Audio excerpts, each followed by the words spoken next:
الحمد لله نحمده ونستعينه ونستغفره ونؤمن به ونتوكل عليه ونعوذ بالله من شرور أنفسنا ومن سيئات أعمالنا من يهده الله فلا مضل له ومن يضلله فلا هادي له ونشهد أن لا إله إلا الله وحده لا شريك له ونشهد أن سيدنا ومولانا محمدا عبده ورسوله أما بعد فقد قال الله تعالى في القرآن المجيد والفرقان الحميد إنا سنلقي عليك قولا ثقيلا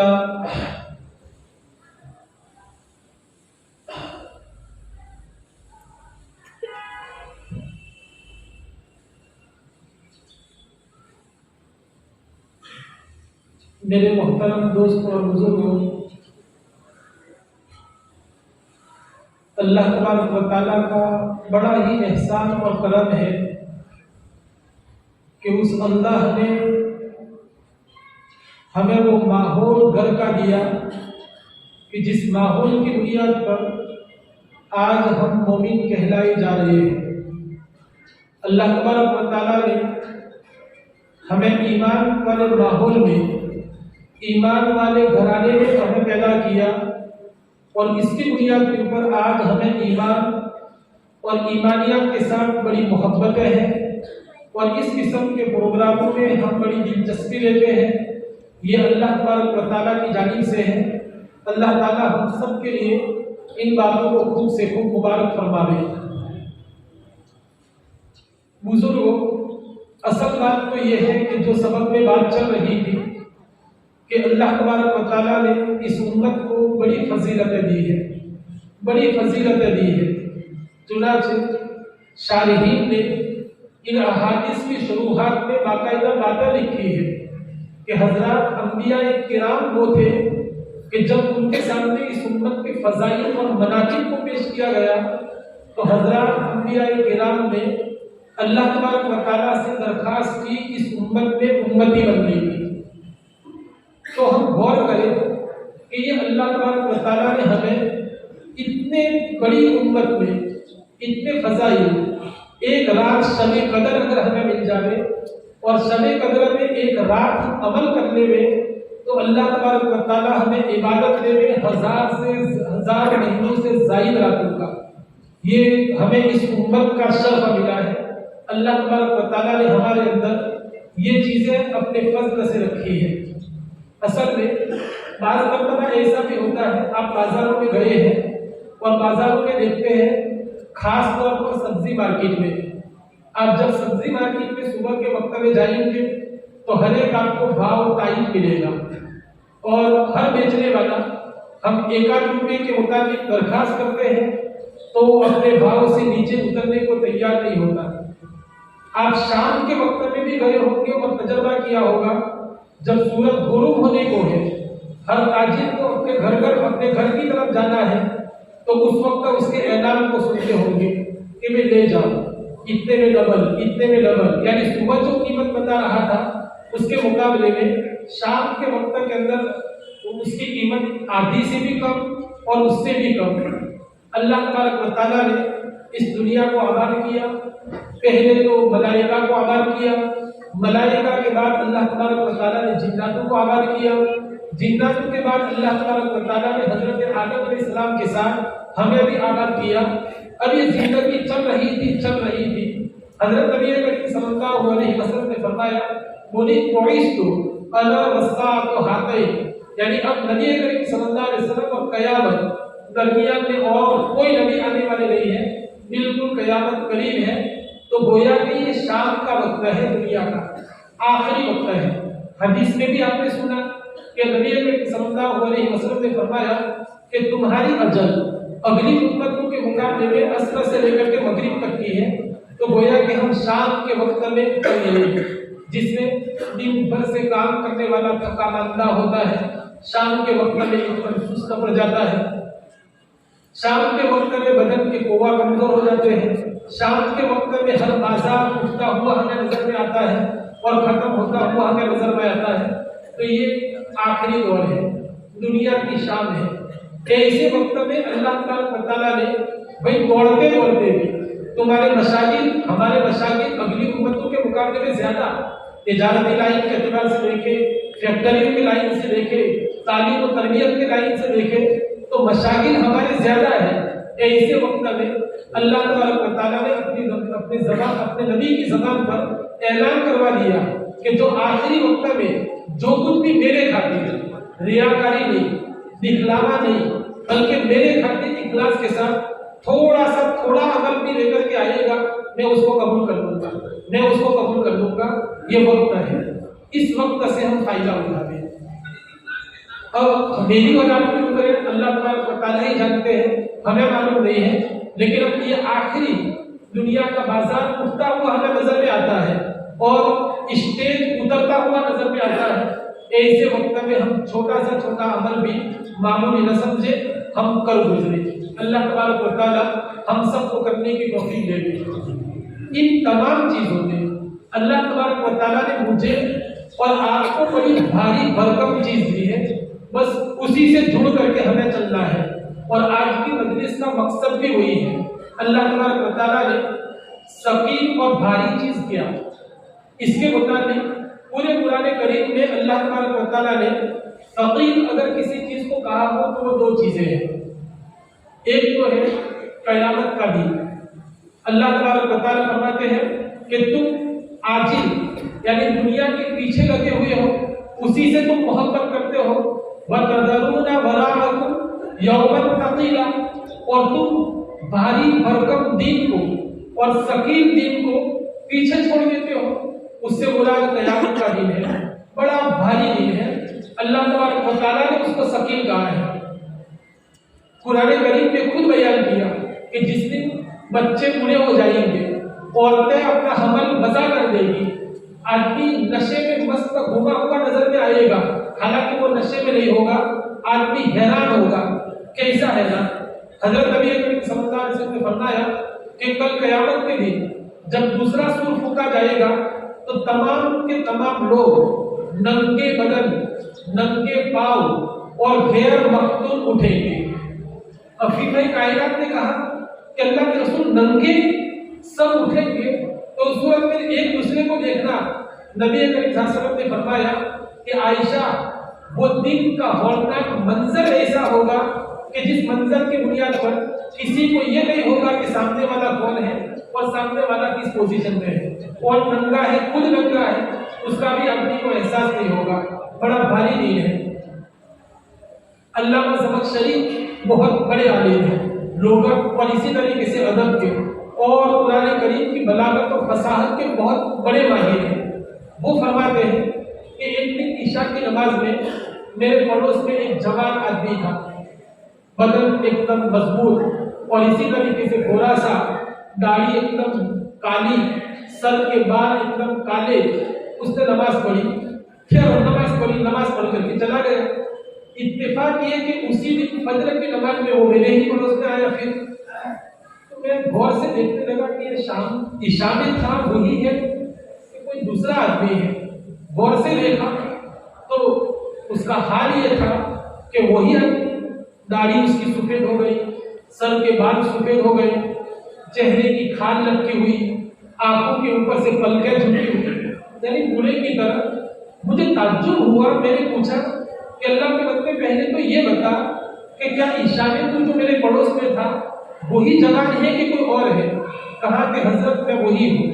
تو تیرا یہ حال کیسا کہ تم ایک دم بوڑھا ہو گیا ایک رات میں؟ کہا کہ حضرت کیا سناؤ، آج رات کو جب میں سویا تو سونے میں قیامت کا منظر مجھے خواب میں آیا اور ایک دم گھبراہٹ والا اور ڈراونا منظر تھا کہ اس منظر کی بنیاد کے اوپر میں بوڑھا ہو گیا۔ تو اللہ تبارک و تعالیٰ خود فرماتے ہیں یوم یجعل الولدان شیبا، اللہ تبارک وہ دن جو ہے وہ بچوں کو بھی بوڑھا کر دے گا۔ یہ کٹھن دن آنے والا ہے میرے بزرگوں، اور آنے والا ہے، ہمارا اس کے اوپر ایمان ہے۔ جو آدمی اس کا انکار کرے تو وہ ایمان کے دائرے سے خارج ہے۔ تو اللہ تبارک و تعالیٰ نے اس قیامت کے دن کو ثقیل کہا ہے جو اتنا بھاری ہے، اجمالی میں بیان کرتا ہوں۔ دوسرے نمبر پر اللہ تبارک و تعالیٰ نے جو ثقیل کہا وہ اپنے کلام کو ثقیل کہا۔ اللہ تبارک و تعالیٰ نے نبی کریم صلی اللہ علیہ وسلم کو فرمایا اِنَّا سَنُلْقِي عَلَيْكَ قَوْلًا ثَقِيلًا، اے نبی جی ہم آپ کے اوپر القاء کرنے والے ہیں، ہم آپ کے اوپر اتارنے والے ہیں بھاری بول کو، یعنی قرآن کریم کو، بھاری کلام کو اتارنے والے ہیں۔ اور اسی طریقے سے بڑا بھاری کلام اترنے والا ہے۔ کیسا؟ حضرت نبی کریم صلی اللہ علیہ وسلم کے اوپر جب اترتا تو آپ بوجھل ہو جاتے۔ روایتوں میں ہے کہ جب آپ اونٹنی کے اوپر سوار ہوتے تو مارے وزن کی اونٹنی بیٹھنے کے قریب ہو جاتی۔ حضرت زید بن ثابت رضی اللہ تعالیٰ عنہ فرماتے ہیں کہ ایک مرتبہ غیر پولیس ضرب کا ٹکڑا نازل ہوا، میری ران آپ کے ران کے نیچے تھی، مجھے وزن اتنا محسوس ہوا کہ اچانک میری ران کیما بن جائے گی۔ یہ قرآن اللہ تعالیٰ نے مجھے اور آپ کو دیا ہے۔ میرے بزرگوں اس قرآن کو زیادہ میں بیان نہیں کرتا ہوں، اس قرآن کو لے کر کے ہمیں امانت داری کے ساتھ آج ہمارے پاس جو پہنچا ہے، اسی قرآن کو انہی الفاظ، انہی معانی اور انہی مرادوں کے ساتھ ہمیں آئندہ نسلوں کو دینا ہے۔ مجھے اور آپ کو امین بنایا ہے اور اس کے مطابق یہ امانت آج ہمارے پاس ہے۔ اب یہ قرآن آئندہ کرم اور آئندہ نسل کے بعد انہی الفاظ، انہی معانی، انہی تفاصیل کے ساتھ بلا کسی قسم کی تحریف کے آنے والی نسلوں تک کیسے پہنچ جائے، یہ امانت کا گویا کہ ہمارے کندھوں کے اوپر ایک جنازہ ہے، اور ایک جنازہ ہمارے کندھوں پر ہے تو ہم اس کو امانت داری کے ساتھ دوسرے کے کندھے پر رکھ دیتے ہیں اور وہ اپنی منزل تک پہنچ جاتا ہے۔ چھوڑ دو یہ بات، اللہ تعالیٰ کو اپنے کلام کی حفاظت کر لیں گے۔ اللہ تبارک و تعالیٰ نے پوری ذمہ داری لینی ہے کہ اِنَّا نَحْنُ نَزَّلْنَا الذِّكْرَ وَإِنَّا لَهُ لَحَافِظُونَ۔ اللہ تعالیٰ کو کسی ہم نہیں تو کسی اور قوم کو کھڑی کر دیں گے اور قرآن تو محفوظ رہے گا، لیکن میرا اور آپ کا کیا حصہ لگے گا؟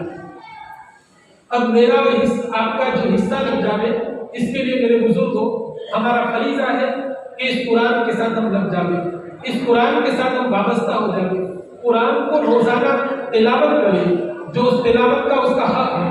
قرآن کو خالی برکت کی چیز نہیں ہے کہ ہم تبرکت یا برکت کے طور پر الماریوں کے اندر رکھ دیں گے، بلکہ یہ قرآن تو ہماری رہنمائی کے لیے اترا ہے اور ہماری رہنمائی کے لیے ہے۔ اس کا پہلا حق یہ ہے کہ ہم اس کی تلاوت پابندی سے کریں، زیادہ نہیں تو صرف پاؤں بارہ ہی پڑھیں۔ اگر ہم زیادہ نہیں پڑھ پاتے، کم سے کم 4 مہینے میں ہمارا قرآن ختم ہوگا اور اللہ تبارک و تعالیٰ ہمیں مزید توفیق دیں گے۔ قرآن کی تلاوت کریں، قرآن کے معانی کو سمجھیں، جگہ جگہ کے اوپر ایسے سینٹر قائم کریں کہ جہاں پر کبھی عشاء کے بعد، کبھی عصر کے بعد قرآن کریم کی مختصر تفسیریں ہوتی ہوں اور وہاں پر ہم دیکھیں اور قرآن کریم کو سمجھنے کی کوشش کریں۔ جو ادارے اور جو شخصیات اور جو بزرگان بھی ان مہم کو لے کر کے چل رہے ہیں، ہم ان کا بھرپور ساتھ دیں۔ میں کوئی وکالت کرنے کے لیے نہیں بیٹھا ہوں، آپ یہ مت سمجھنا کہ میں کوئی وکالت کر رہا ہوں یا اسی طریقے سے میں یہاں آیا ہوں تو آپ سب کو یہ کہہ رہا ہوں کہ حضرت کے ساتھ جڑ جاؤ، میں یہ کہنے نہیں آیا۔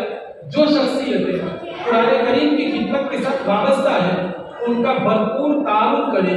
ہم جس لائن کے اعتبار سے بھی تعاون کر سکتے ہیں ان کا تعاون کریں، ان کے تعاون کی بنیاد پر ان کا جو آگے کام چلے گا اس پہ بھی ہم اجر کے مستحق بنیں گے اور اللہ تبارک و تعالیٰ ہمیں نوازیں گے۔ اس لیے میرے بزرگوں قرآن کے ساتھ ہم وابستہ ہو جائیں گے۔ جو بچے حافظ قرآن ہوئے ہیں بڑے مبارکباد ہیں، وہ بھی، ان کے والدین بھی، ان کے اساتذہ بھی، ان کا ادارہ بھی، ان کا گاؤں بھی اور ان کا شہر بھی، سب مبارکبادی کے مستحق ہیں۔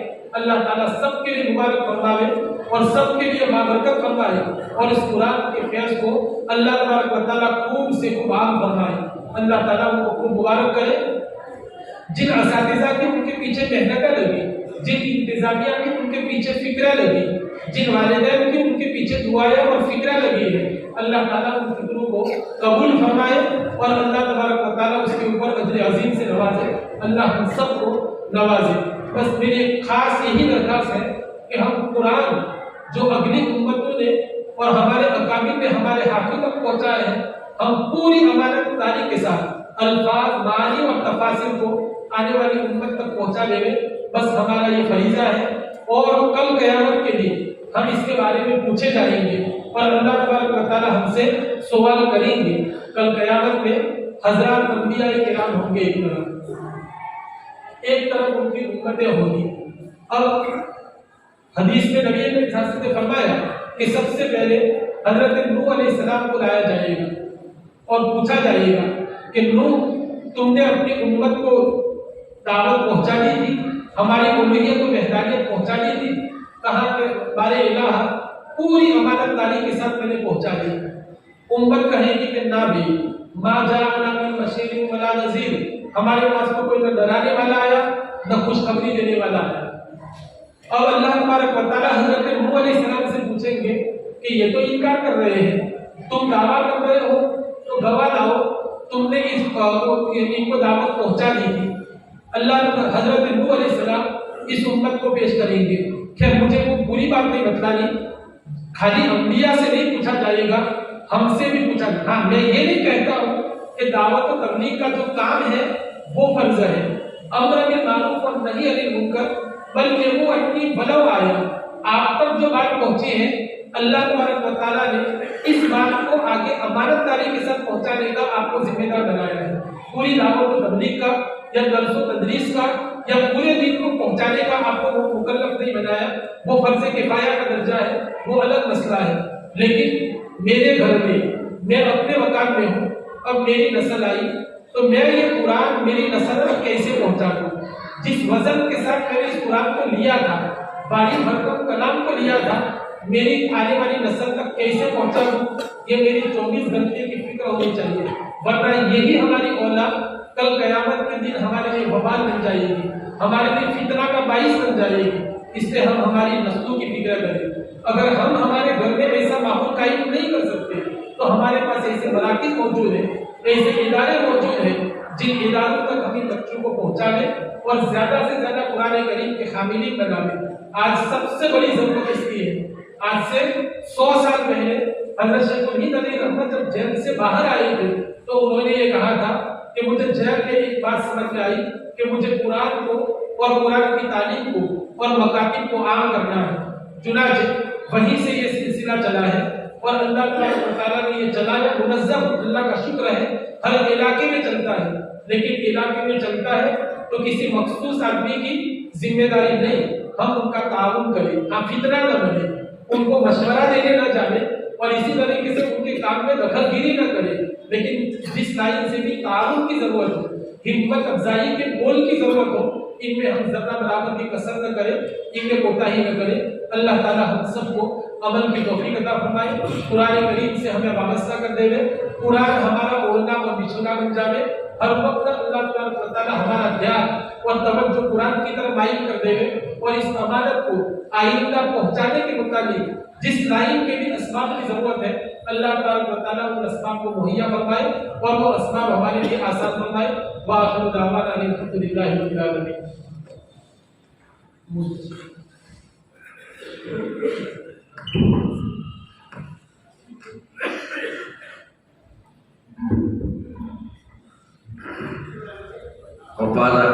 اگر دیکھا ہو تو آ جائیں جلدی سے. حافظ ظاہر صاحب محمود سے تشریف لانا ہو بھی اوپر آ جائیں, حافظ عارف محمود ظاہر وہ بھی آ جائیں. اور اس کے علاوہ اگر اطراف سے اور شہر کے حفاظ اور علماء کرام ہو تو وہ اسٹیج پر تشریف لے آئیں. اب ہمارے درمیان میں ہمارے علاقے کے بڑے علماء میں سے حضرت مولانا مفتی محمد شفیع صاحب مدظل العالی